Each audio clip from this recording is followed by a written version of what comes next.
With a gamepad controller, you've either got to like do a weird claw-shaped thing so that you could get like separate fingers for each button. Now, I much prefer to just have something like this. Give me my 8 action buttons and just let me press the combinations of them to do the other moves. I love this. Hello and welcome to another NihongoGamer video. As you know, I'm a big fan of building my own controllers. This is a DIY controller that I made myself. If you're interested to see that video, you can check that out. But there was actually a fan on Twitter who sent me a message saying that they were inspired to make their own. And in this box right here, I have the D-Mix. It's a DIY controller that they've made and decided to send as a fan gift. But it's not an arcade stick, and it's not a control pad. It's both. So, opening up the box, you can see, I can already see the color. This is the color I've chosen. He said, what color do you like? I was like, make it Hatsune Miku colored. First, we've got a cable. I don't actually think this controller is going to be for sale yet. I think at the moment it's still in like the prototype stages, but if people are interested, do let him know on Twitter. But oh wow, it's not exactly the shape I thought it was going to be. I thought it was going to just be a slab with a D-pad and arcade buttons, but as you can see, it has actually got a grip so that you can have a nice grippy feel on the D-pad itself. You guys have got to see this. He's gone ahead and he's just made buttons with the NihongoGamer logo printed on them. How epic is that? It's actually the logo that I use on my channel. It's the illustration I did of myself. It's actually an animation of myself grinding coffee using a coffee mill. The rest of the controller, as you can see, it's got the options, share, PlayStation, touchpad, L3, R3 buttons at the top, on this side rather. You've got arcade style buttons. These look like they might be 24mm buttons, and then you've got a traditional D-pad. Now, apart from the fact that it's got a Brook PCB on the inside, I don't actually know a whole lot about the construction. I don't know exactly where the parts come from, where the buttons come from, anything on this controller. All I know is that it's a pad with arcade buttons. And often when people say to me, like, oh, I've heard that you don't need to use an arcade stick to play fighting games. And it's true, you don't need an arcade stick to play fighting games, but one of the benefits of arcade sticks or button box controllers is usually the layout of having large buttons, which makes it easy to press multiple buttons at the same time or to double tap buttons. And especially older retro fighting games that have like more specific timing and more difficult commands. Sometimes having large buttons on your controller is really, really helpful. But it looks like the way that you're supposed to use this controller is to grip it like this over here, use your thumb on the D-pad, and then press the buttons over here. This is hilarious. Honestly speaking, ergonomics-wise, because it's a pad, I want to just hold it like a pad, and so I'm very tempted to just hold it like this on my left hand and then just press these large buttons, but with my thumb. I don't know if that's really the point. I think what's going to happen instead is I'm going to have it on my lap like this. I'm going to play with the D-pad using my thumb. This is especially useful for people who just can't get to grips with an arcade stick lever or with button box controls, and maybe they find that they just can't use their ring finger to do movements fast enough. This way you can stick to what you're used to. You've been playing games for decades on D-pad controllers like, you know, PlayStation controllers, and then you can just use your right hand to press the buttons like this. So you can press multiple buttons at the same time. You can do double tapping, you do triple tapping. You can swipe your fingers over the buttons like this, maybe to, I don't know, tech hit, like to push block in certain games. If you're interested in the magic that makes this controller work, presumably these are low profile chalk style switches. You can see, to compare to my hand, this is a very, very slim arcade stick. I suppose it's kind of chunky for a game pad, but for an arcade stick, yeah, this is super, super slim. Anyway, first impressions are, I'm blown away. First of all, that you built your own controller, but secondly, you've got this seamless construction which makes it look like it came straight out of like a giant manufacturing plant that just stamps these things out, because it's got nice rounded edges over here. It's got some bolts in them, but they're nice and flat. I think the only thing that kind of gives it away that it might be an early prototype model is that, you know, this is obviously a very simple grip. Normally control pads have very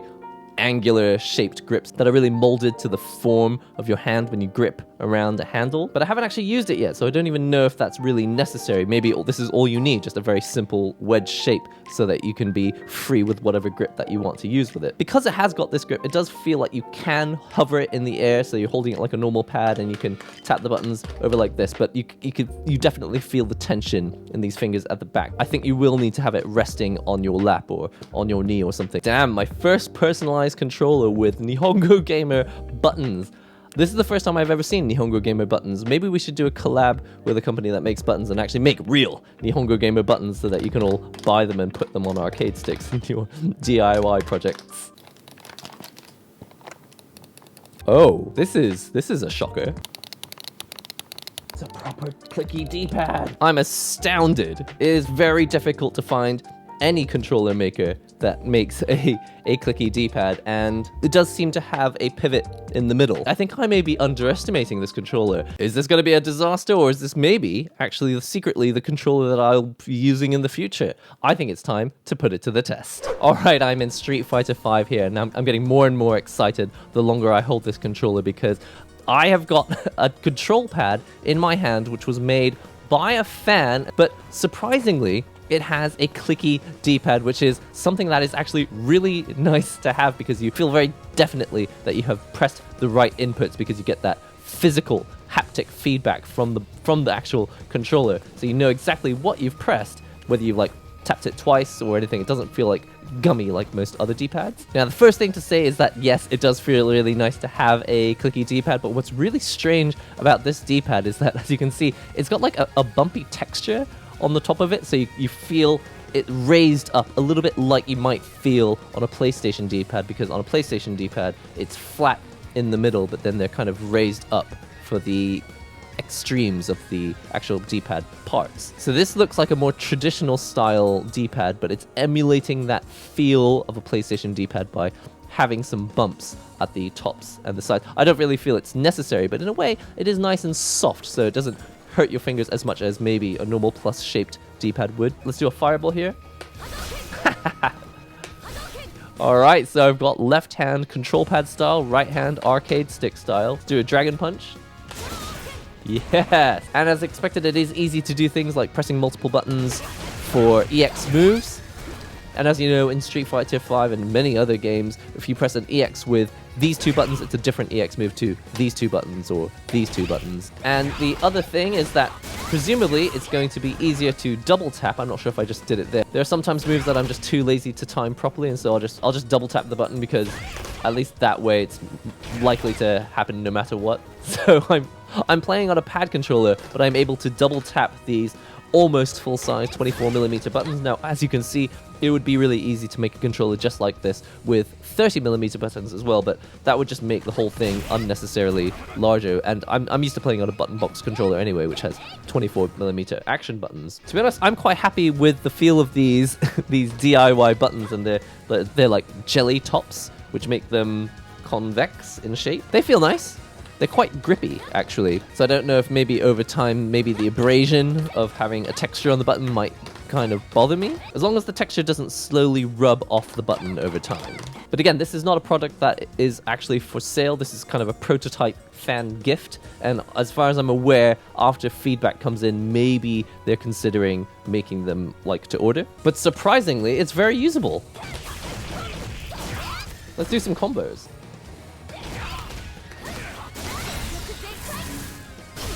Alright. Okay, I've only spent about 5 minutes or so with the controller, but I've already got a number of opinions about it. And here's what I think. In theory, this is actually quite a good idea. Giving people the familiarity of a D-pad that they've been using on a controller scheme that they grew up with, like the pad controller, which is the controller that ships with PlayStations, Xboxes, Nintendo consoles in general, but giving people the benefit of being able to press multiple buttons at the same time, so they can do EX moves, they can double tap, they can triple tap, they can swipe their fingers over the buttons. There's all sorts of reasons why having action buttons this large can be very helpful. However, there's probably a reason why a lot of these controllers don't already exist. And I think the reason is because when you hold a pad controller, necessarily you hold both sides. Now, if you're not holding both sides of a pad controller, it shakes around like this. And as you can see, if the controller is shaking around like this, if I press right like this, it rotates the controller to the right.